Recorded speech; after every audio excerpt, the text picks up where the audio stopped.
Let's put the metal to the pedal, baby. Global reference, news, independent. We are an independent news source. We follow mainstream media. We react to it. We let you know what's going on. And today's episode looks like the killer of the CEO of United Health has been apprehended. And it looks like a guy who's actually an Ivy League student, or he was an Ivy League student. A guy named Luigi Mangione.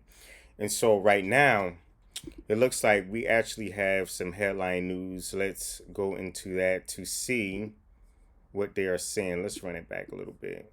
Let's bring it back to the beginning. So, this is ABC This News. is an ABC News special report. Hi, I'm Diane Macedo. We are coming on the air because multiple law enforcement officials say a person of interest is now being questioned in the New York City murder of United Healthcare CEO Brian Thompson. They say he's identified as 26-year-old Luigi Mangione. Here's New York City Mayor Luigi Mangione. Hope this dude ain't no mobster. Eric Adams with an update. I don't mean to be laughing because I know this is serious, but you think about hits in New York City, the first thing that, especially when high profile people, the first thing that come to your mind is, wow, is this like a mob hit? But when you're dealing with CEOs and stuff like that, you never know. You never know if money was involved. You never know if this was a personal grudge or somebody whose family may have been affected. But let's let the video ride. Healthcare was the victim of a senseless act of violence. Our officers have been working around the clock. Many of them did not go home to pursue this individual. It was crucial that we were able to remove him off the streets of America, and we were going to seek him out no matter where he was at the time. And so this is a strong person of interest. The police commissioner and chief of detectives will go over where we are right now in the investigation. He matches the description of the identification we've been looking for. He's also in possession of several items that we believe will connect him to this incident. How did we do it? Good old-fashioned police work. This is something about Mayor Adams.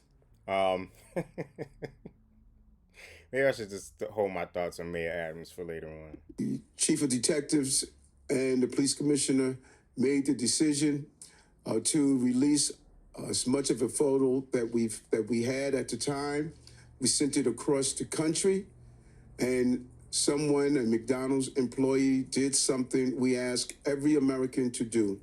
If you see something, say something, but most importantly, do something. And they did.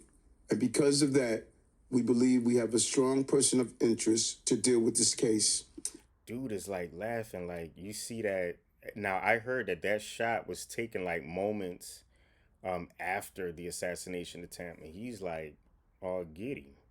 This must have been. It seemed like it must have been personal, or the news report will let you. I want to now turn it over to the police commissioner of the city of New York, Commissioner Tisch. The structure motorized pergola system is reinventing the way gotta get homeowners YouTube experience the Premium. outdoors. I swear, because this the is most messing up my whole life.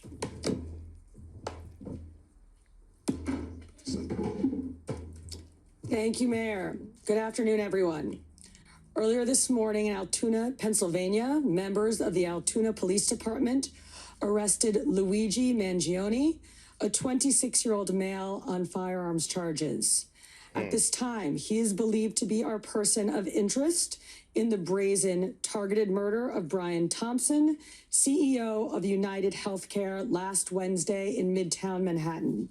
The suspect was in a McDonald's and was recognized by an employee who then called local police. Responding officers questioned the suspect, who was acting suspiciously and was carrying multiple fraudulent IDs as well as a U.S. passport. Upon further investigation, officers recovered a firearm on his person as well as a suppressor. I'd do something high profile like that, like popping a CEO. I'm out of the country. Not that I'm saying I would do something like that, but I'm not I'm not staying nowhere. I'm gone. I'm in a different I'm under a different government by then. Both consistent with the weapon used in the murder. They also recovered clothing, including a mask consistent with those worn by our wanted individual. Also recovered was a fraudulent New Jersey ID, matching the ID our suspect used to check into his New York City hostel before the shooting incident. Additionally, officers recovered a handwritten document that speaks to both his motivation and mindset. NYPD detectives are en route to Pennsylvania as we seek to interview the subject further. This apprehension is thanks to the tireless work of the greatest detectives in the world, and of course, the strong relationships we have with our local law enforcement partners. On every level, local, state, and federal, we all serve the same public safety mission. And this case, which captured the attention of an entire nation, is another example of how connected we are and how important it is to work together, share information, and pursue every lead.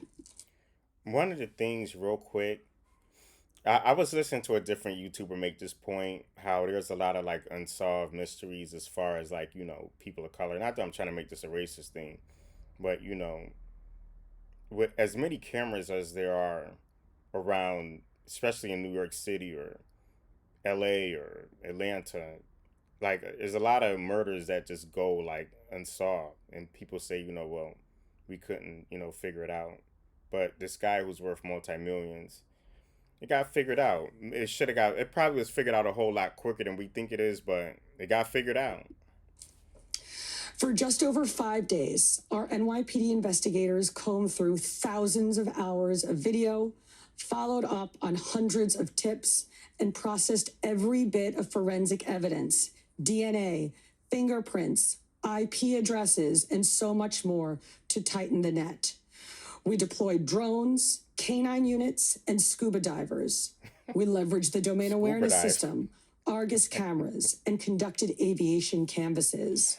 And our detectives also went door to door, interviewing potential witnesses and doing the good old-fashioned police work that our investigators are famous for.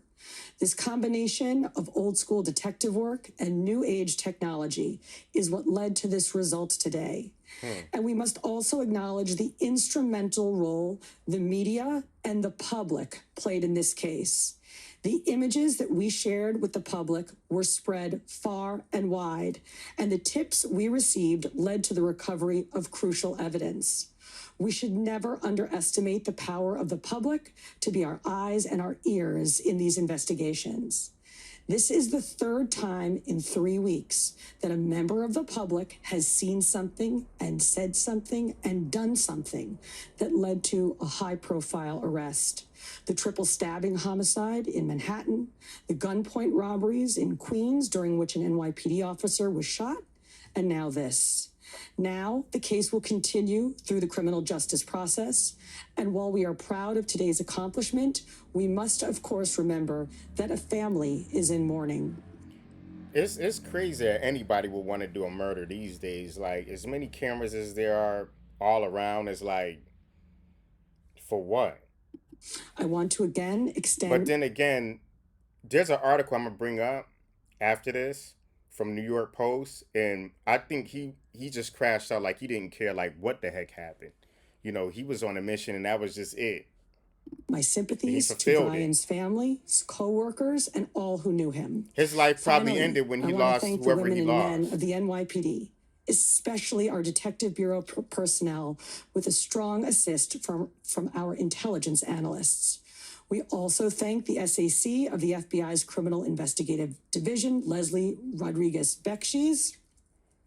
And I want to commend the staff of the Manhattan DA's office, and especially DA Alvin Bragg. He has been working with us 24/7 on this case, and I'm incredibly grateful for his partnership. I'll now pass it along to our great Chief of Detectives, Joe Kenny, who will provide additional information. Chief. Are you looking for a new fence or gate for your home or property? Again. Type in your address and drop the red pins to create the perimeter. Thank you, Commissioner. Good afternoon. As the Commissioner stated earlier, a man was taken into custody today in Altoona, Pennsylvania this morning. He has been identified as Luigi Nicholas Mangione. He's a male, 26 years old. He was born and raised in Maryland. We know he has ties to San Francisco, California, and his last known address was Honolulu, Hawaii. He has no prior arrest history in New York. Members of the NYPD Detective Bureau are currently traveling to Pennsylvania with members of the Manhattan District Attorney's Office to interview this subject. This case was brought to a successful conclusion based on the coordinated effort between numerous NYPD units, including the Intelligence and Counterterrorism Bureau, our federal partners at the FBI, the Manhattan District Attorney's Office, and of course, members of the Altoona Police Department in Pennsylvania. On Thursday, one day after this crime was committed, the NYPD released a photo of the shooter in this case. This picture was obtained by the NYPD during one of their extensive video canvasses. We took that photograph and we asked for the public's help in identifying this subject, and the public responded. Hundreds of tips began to pour into our hotline. Each tip was investigated thoroughly, and we began to release additional photographs as they came into our possession. The NYPD provided these photos to numerous media outlets. Local, national, and international outlets released the photo via television, print, social media, and online content. Luckily, a citizen in Pennsylvania recognized our subject and called local law enforcement. Members of the Altoona Police Department responded to the call, and based on their investigation, they notified the NYPD. This investigation is still active and ongoing. Thank you very much.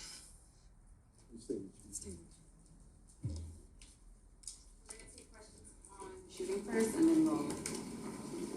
Mark? I had a couple of questions about the document that he was found in possession with. Can you go a little bit more in depth about those motivations that you mentioned? Was that CEO specifically named in that document? Was there anything more about him wanting to go after others? And also in that document, was there any indication that explains us how the level of detail that he went into killing him? Like, is there anything else? Like I said, that document is currently in the possession of the Altoona Police Department as part of their investigation. But just from briefly speaking with them, we don't think that there's any specific threats to other people mentioned in that document, but it does seem that he has some ill will toward corporate America. Over here, sir. MJ? A lot of us do. Chief, was the suspect wearing a mask at the time he was spotted in the McDonald's? And also, criminal cases often have a linchpin. Can you point to a single linchpin that helped crack this case? There's numerous linchpins in this case, in the fact that we've recovered an enormous amount of forensic evidence, an enormous amount of video, and once again, with your help and the public's help. So I really couldn't put it on one thing, but if I had to, it would be the release of that photograph from the media.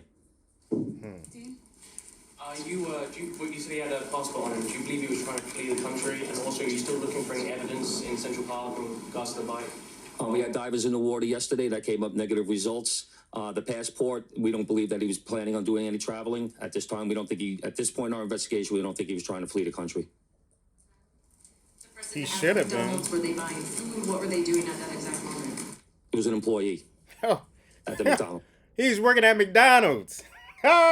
No, I'm not laughing at working at McDonald's.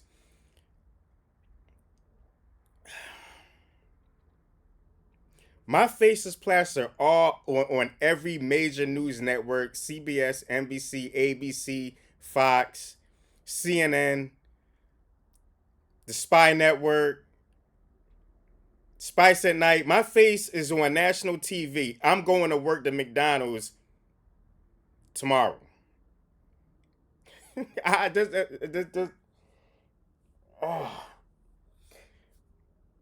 And the fact that this dude went to an Ivy League school ought to tell you that just because you go to an Ivy League school doesn't mean you have common sense.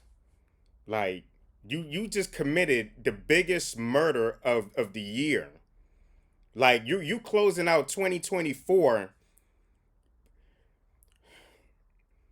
Okay, so this guy was almost lauded as a hero because so many people have been getting denied by United Health. United Health, if you've been sleeping under a rock, then the latest thing is United Health has one of the highest decline rates of people trying to make a claim for whatever reasons or what have you. You know, they need a surgery, they need this, they need that. United Health, they had like, I don't know, don't misquote me, but they had a high. I'm not gonna give you any specific numbers. They had a high, decline rate.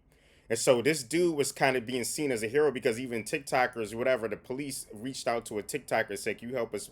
Who is known for being an online sleuth, reached out to her and said, "Can you help us with it?" And she was like, "Heck no, I ain't helping y'all with nothing." So in essence, this guy was lauded as a hero. He should have went down in infamy as disappearing. Me, I'm disappearing.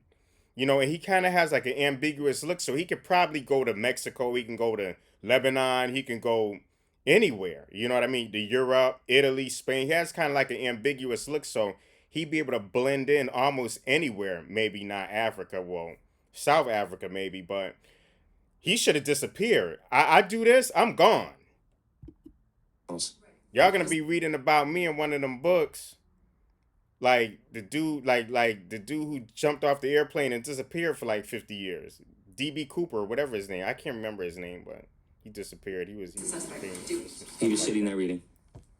He's eating at McDonald's. Will the suspect be brought back to New York and Wow. here, and when? We're going to have to work that out with the Manhattan District Attorney's Office in Altoona, Pennsylvania. He's going to be facing gun charges there. And at some point, we'll work out through extradition to bring him back to New York to face charges here, working with the Manhattan District Attorney's Office. Hi, Anita from the New York Post. I was just hoping to get more details on the capture itself. Did he put up a fight? Did he say anything to cops? And we've also reported that he published online anti-health care industry rankings. Can you share with us some of the services that he posted on? We're still working through his social media. We're going to do a complete scrub of that. Preliminarily, like I said, he seems that he has some ill will toward corporate America, but that will all come out as part of our investigation. We're not done here. We're still going to be putting this together. We're still going to be working very hard to bring this to a successful conclusion. The capture itself, did he put up a fight? Did he say anything to police? I don't have that information. Oh, sorry. Can you elaborate on how he got there, the path he took from Port Authority and on the George Washington Bridge to Altoona, PA? Same thing. This just happened this morning. We'll be backtracking his steps from New York to Altoona, Pennsylvania. Well, if you're tracking him down, then you took a bus to you're trying to Philadelphia first, and then somehow got to Altoona. We're still working on that. We're still working through that. Brittany, is there any indication that anybody else was helping him from the inside, as far as tracking the CEO's movements? Once again, we're still working this investigation very hard. It's not at its conclusion yet. That could come out during our investigation, but as of right now, we have no indication that took place. Chief, did he have any weapons or anything like that with him when he was arrested? He was in possession of a ghost gun that had the capability of firing a 9mm round and a suppressor. I think I understand why they had the scuba divers now, because my common sense, if I were to do something, not that I would, I'm breaking all that stuff up, it's all going in the water. Can you get into a little bit why he kept it on him? About the technical aspects of the investigation. I know you deployed an unprecedented amount of technology.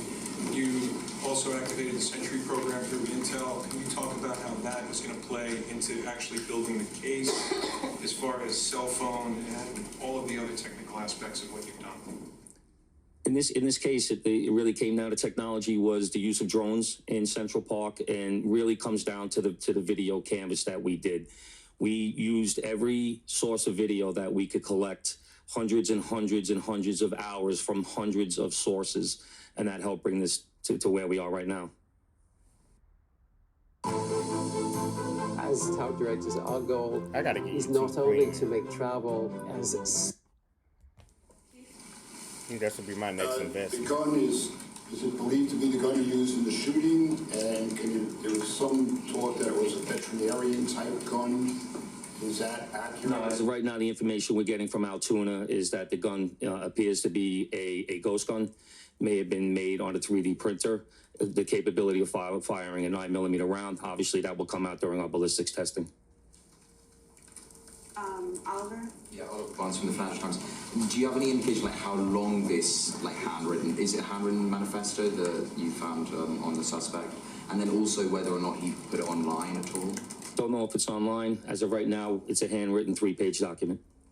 That's typical. Chief, does he have ties to that area, and was he someone who knew by name before his arrest? We believe he may have attended college in Pennsylvania, but like I said earlier, he has ties to Maryland and California and Hawaii. You knew him by name before today. Was his name on your radar?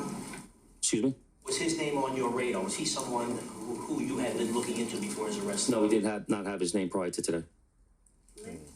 Does he have any prior arrests? I know there were none for New York City, but is there any prior arrests? Probably not. We have not come across any arrests in the country.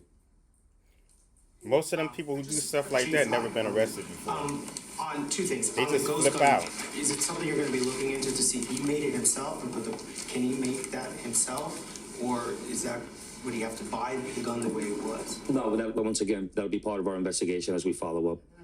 I mean, obviously he's going to face murder charges, but is there any chance that he could face any other charges because he was targeting the CEO and because of his writings and other things that we're now finding on him?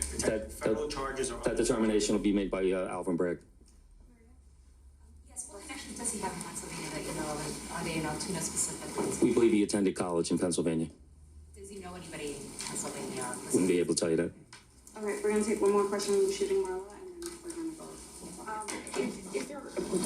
Wait, obviously he knew somebody. Maybe he lived there. I mean, he was working at McDonald's eating, so obviously he lived in Pennsylvania. Manifesto having said things against corporations, but specifically United Healthcare, and do you believe that Mangione acted alone?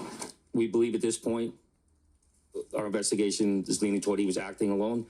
So, like I stated earlier, we're still working through the investigation. We're not stopping today.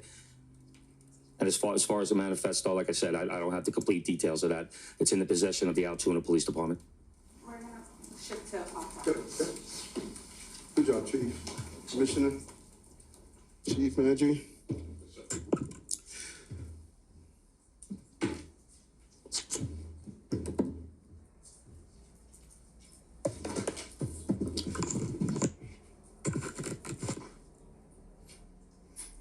Come on, Eric Adams, get it together.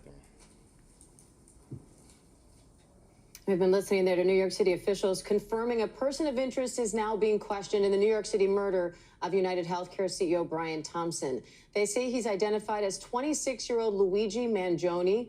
A nationwide manhunt has been underway since Thompson was shot and killed outside a New York City hotel on Wednesday. Now police are saying they're questioning Mangione in Altoona, Pennsylvania, saying, among other things, he was carrying fake IDs, a written document, and a gun similar to the one used in the assassination-style killing. I want to bring in ABC senior investigative correspondent Aaron Katursky covering the story for us from the very beginning. Aaron, what do you make of what officials are saying here and how many things they found on Mangione's person? Authorities said they did not have his name, the name Luigi Mangione, before a heads-up McDonald's employee in Altoona, Pennsylvania, recognized him from images. So McDonald's cracked the case. Wow. Police had shared through the media around the world, and police credited that individual with recognizing the person, calling police who were able to take him into custody, where he's now charged on gun offenses. He had a 9mm ghost gun capable of firing a 9mm round, similar to the murder weapon in the Brian Thompson case. The authorities credited good old-fashioned police work with getting that image out from the countless hours of surveillance footage from 60,000 surveillance cameras in New York City. And crack it, you'd still be looking for him. The heads-up member of the public who called it in. But until that moment, Diane, they did not know. Yeah, so it wasn't no good old police work. It was McDonald's snitching. That's what it was. IDs they say this person of interest had on him, and this written document they're saying may speak to motivation here. These writings are described as having some kind of ill will toward corporate America, according to the chief of detectives, Joe Kenny. I can tell you from several law enforcement sources that they speak of anger and frustration toward the insurance industry and may give the authorities some window into Luigi Mangione's alleged motivation. Now, with that said, insurance companies be on notice. I mean, we've been on some real interesting times lately. You know, thank the Most High, I'm not in a situation, or nobody I know is in a situation. But for a long time, these insurance companies, people have been paying into this stuff, and insurance companies just turning people down. You know what I mean? And why this guy, because I read in the article, this dude who got popped was making $10 million a year. So if it's making dollars for him, but it's not making sense for us at all. Not in the least part. And one person was just, and that's the thing, man. These big companies, and not against the big companies or whatever, they think people won't take it there, man. And we just living in the days where anything's off the table. Anything's off the table. The ID, and that's why they seen this dude as a hero, because he's doing what people had in their heart to do, because they can't fight back. The suspect used to check into a hostel on Manhattan's Upper West Side, and those clues give police confidence that this is their guy. All thanks, they say, to someone seeing something and saying something. And I want to bring in our former FBI agent, ABC News contributor, Brad Garrett. Brad, they're calling this a strong person of interest. What do you think that says for where this investigation is heading? I think they appear to really have the right guy. And I'll tell you one thing quickly, what typically is the downfall of defendants is keeping things that attach them to a case. The gun, the manifesto, and those things are going to be critical to prosecuting him. And so that's really, it just is unbelievable and consistent with other cases, in particular in these high profile cases where it's clearly cause driven. We don't know exactly what that means, but he clearly was on a mission. So Brad, what are you watching for next now? What questions need to be answered to advance this now? So the key is, will he talk to NYPD when they get there to really break down motivation, where the weapon came from? In other words, everything they can get from him that links him to this case. I'll tell you, based on experience, that may take 5 minutes. That may take 3 or 4 hours. It really depends whether he wants to. Some people want to brag, Diane, about what they have done because it's important to them. And we'll see if they can get him to that point. All right. So again, a person of interest now in custody in the murder of United Healthcare CEO Brian Thompson. He kept it quiet. He was just stupid for sticking around. But then again, if your face is on everywhere, why would you stick around? I mean, that's just common sense. Thanks to Brad Garrett and Aaron Katursky. But but listen, I want to bring us to this article right here. And this is from the New York Post, right? And so this is actually interesting. And it says, suspect in fatal shooting of United Healthcare CEO Brian Thompson ID'd as Luigi Mangione, an ex-Ivy League student. And so it goes into a lot of details about this guy. It calls him a tech whiz. Wow. Apparently hated the medical community because of how it treated his sick relatives, sources say. So he had an axe to grind. And I knew it. He had an axe to grind. And I think a lot of us knew that it had to be personal. And this is why a lot of people are lauding him as a hero. Do I agree with him, what he did? No, I don't. But then again, you don't know how endearing your relatives are, especially those who are suffering. And when you feel like your cries are being put on deaf ears, you can't reach anybody, all bets are off. I don't know why I got this thing in the background. I don't know why that firecracker went off, but I don't know, but all bets are off. All bets are off. So it's crazy, man, how this whole thing went down. I'm just looking at New York Post. This is the fake ID that he had. The fake New Jersey ID. Mark Rosario, see? Yeah, he's ambiguous. He has an ambiguous look. Like, he can go anywhere. This is him. And the thing is, these people who do these big crimes like that, really aren't like criminals. They're really not street people. They're just people who just got pushed over the edge. So yeah, this is it. This has been crazy, man. This has been interesting. I don't know what happens from here. It looks like, you know, the law is going to take it in their own hands from now, and we'll just see how this guy turns out. I'll be, you know, keeping a close tab on it to see how it goes, and I'll keep you guys posted. And in the meantime, hit that like button, subscribe if you feel was decent enough. You want to see more of me. But I'll definitely be bringing you more news daily. I'm going to be tackling a few other issues, not necessarily on this, but a few contemporary things that's going on. Check us out at www.globalreferencenews.com for some more geopolitical news that's happening around the world. And we look forward to seeing the next one.